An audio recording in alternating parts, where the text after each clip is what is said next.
राम ने पहली बार बाण निकाला है, राम का पहली बार तीर निकला, वो भी स्त्री के लिए।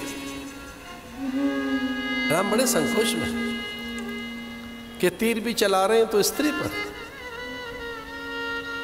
ताड़िका पर, ताटिका, अविद्या। सहस्त्र गुना बड़ी थी वो रावण से। वो दिन में रात पैदा कर सकते थे, वो एक साथ शत शत राम पैदा कर सकते थे। वो अपने संकल्प से अनेक राम बना सकते थे, भ्रमित करने वाले राम, शंकित करने वाले राम।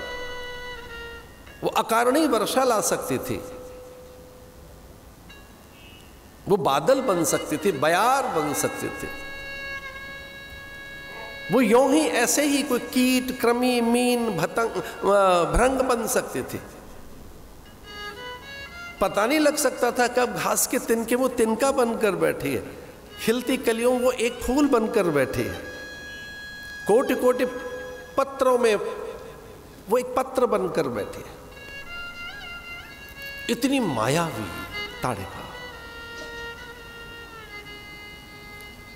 गुरु को आश्वस्त करने के लिए और देवगणों को, गिरिकंदराओं में बैठे मुनियों को आश्वस्त करने के लिए कि भरोसा करो मैं आ गया हूं। बस एक ही बाण निकाला था उन्होंने, तर्कस से तीर निकाला, प्राण छीन लिए ताड़िका के। लेकिन अरे स्त्री पर मेरा पहला तीर स्त्री पर चला।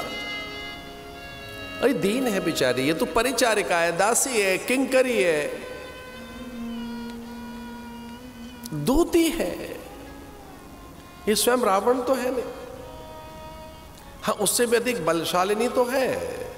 भगवान को दया आई, करुणा आई, उन्होंने कहा जो मुझे मुक्ति अपनी मां को देनी है,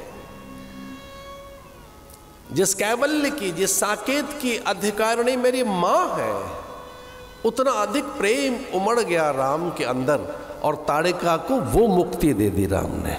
ताड़िका को दीन जान तेहि निज पद दीना, पद दीना, निज पद, पद, बड़ा पद मिल गया, बड़ी प्रतिष्ठा मिल गई, ये उनका स्वभाव। फिर अन्य लोग शांत हो गए, भयभीत हो गए, वे वहां से भागने लगे। सुबह हुआ, मारीच को बाण पर बिठाकर मां तलहटी में भेजा, संकेत दे मैं पहुंच गया हूं। और समूची नैसाचरी जाति में नैराश्य आ गया। ये समझ नहीं पाए कि यहां ये मारीच कुछ पल भर में कैसे किसने पटक दिया है रेत में। वो औंधे मुंह गिरा लंका की रेत में। एक पक्ष तक समूची नैसाचरी जाति सन्नेपात, भयभीत, हतोत्साहित, वो श्रीहत हो गए, बलहीन, अत्यंत अशक्य, असमर्थ, क्लांत, जैसे उनका संपूर्ण धन किसी ने अपहृत कर लिया। जैसे काया तो है पर उनमें प्राण नहीं है। एक मारीच के आने से इस तरह की रामायण में आता है कि वे इतने भयभीत हो गए। वहां राम को कोप करना नहीं आता, राम ने कोप किया भी नहीं है, पर तीर तो निकाला है ना। एक बार उनका तीर निकालना भर ऐसा था कि समूची नैसाचरी जाति में निराशा छा गई। और दूसरे ही पल गुरुदेव ने संपूर्ण अस्त्र शस्त्र राम को सौंप दिए। वे अलौकिक मंत्र से चलने वाले, संकल्प से चलने वाले, निष्कंटक हो गया सिद्धाश्रम। एक इसका अर्थ और भी है, आपके घर में व्यथा हो, दुविधा हो, दैन्य हो, दारिद्र्य हो, कष्ट हो, शारीरिक पीड़ा हो, किसी प्रकार का क्लेश हो, राम को घर में ले आओ, घर ठीक हो जाएगा। अब राम आएंगे कैसे घर में? या तो रामायण से आएंगे, कथा से आएंगे, संत से आएंगे, संत के श्री मुख से आएंगे, स्कंद पुराण में तो यही लिखा है ना कि भगवान दो प्रकार से रहते हैं। एक मौन में रहते हैं, स्थित निर्वैद्य, एक मुखर होकर रहते हैं। स्कंद पुराण में लिखा है कि भगवान दो प्रकार से रहते हैं। भगवान दो प्रकार से रहते हैं, एक तो मौन में रहते हैं, स्थिर होकर रहते हैं, शांत। एक मुखर होकर रहते हैं। मौन में कहाँ रहते हैं? मूर्ति से मिलने जाओ तो मौन में है, बोलते कहाँ है? आप मंदिर में गए भगवान के दर्शन करने, मौन में है। आप बोलते रहो, वो तो मौन में है। फूल चढ़ाते रहो, आरती करते रहो, श्रृंगार करते रहो, दिया बाती करते रहो, प्रदक्षिणा करते रहो। भगवान के उत्सव और अनेक प्रकार के साज सज्जाएं करते रहिए, भगवान तो मौन में है। मूर्ति करती है मौन, हाँ कभी बोल भी पड़ते हैं, वो कभी कभी होता है। इसलिए वो बिहारी जी के आगे पर्दा लगाया गया कि वो झांकी में कई बार बाहर भी निकल जाता है। बिहारी ऐसा है, पर्दा लगा देते हैं,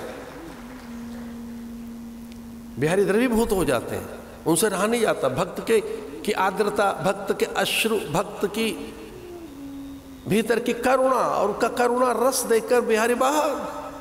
कई बार हुआ है ऐसा। पर प्राय भगवान मौन में रहते हैं। कहाँ? मंदिरों में भगवान मौन में है। स्कंद पुराण में लिखा है मुखर कहाँ है, प्रखर कहाँ है, जीवंत और जागृत कहाँ है, चलते फिरते कहाँ है और बोल कहाँ रहे हैं। वो कहते हैं या तो संत में या गौ माता में। ये दो पते बताएं। बोले गुरु और गौ में भगवान बोलते हैं, उसका स्वर उनको समझ में आता है। केवल दो ही प्राणी ऐसे हैं कि अगर वो कोई बात कहें तो वो सुनेगा। गौ कोई बात कहती है, वो सुनते हैं। जय जय सुरनायक जन सुखदायक प्रंतपाल भगवंता। जब भगवान को प्रकट करना था तो देवताओं ने सबसे आगे गौ माता कर ली। और ये सच है, जब जब नारायण को प्रकट करना होता है देवताओं की स्तुति से वो रीझते ही नहीं, गौ माता को आगे कर लिया जाता है। अब जब गौ माता कुछ कहती हैं तो प्रकट हो जाते हैं, जाके संतों को आगे कर देते हैं। देवताओं के तो वो सुनते नहीं।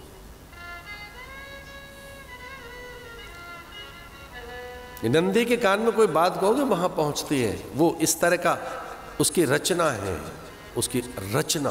गौलोक में रहते हैं भगवान, मौन रहते हैं मंदिरों में। मुखर, जागृत, चैतन्य, प्रखर, जीवंत कहाँ है? गुरु और गौ में। इसे राम को घर में ले आइए। अब राम घर में कैसे आए?